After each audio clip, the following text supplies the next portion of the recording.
सबसे पहला काम कोई भी मसलक का, कोई भी फिरके का इंसान हो, हम मिलकर पहला काम जो कर सकते हैं वो ये कि इंसाफ के लिए खड़े हों। इस बात में किसी को भी इंकार नहीं होगा कि एक बहुत बड़ी साजिश हमारे पर रची जा रही है। अंग्रेज आए यहाँ पर तो उनका भी एक बहुत बड़ा हरबा था, क्या डिवाइड एंड रूल, के लोगों को तकसीम करो और हुकूमत करो।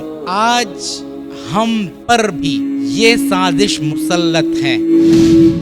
हमने जहां कहीं भी हुकूमतें की हैं, ये खुद इंडिया के अंदर बताया जाता है कि ये अरब आए, मुगल आए, इधर इतना सारा जुल्म किया, ये किया। असल में यहाँ की मजलूम कौमें जिन पर जुल्म हो रहा था, इन्होंने मुसलमानों को दावत दी कि आइए यहाँ पर, हम पर जुल्म हो रहा है और हमने देखा है कि तुम्हारी हुकूमतें किस तरह चलती हैं, आइए इंसाफ का निजाम कायम कीजिए। हम वो लोग हैं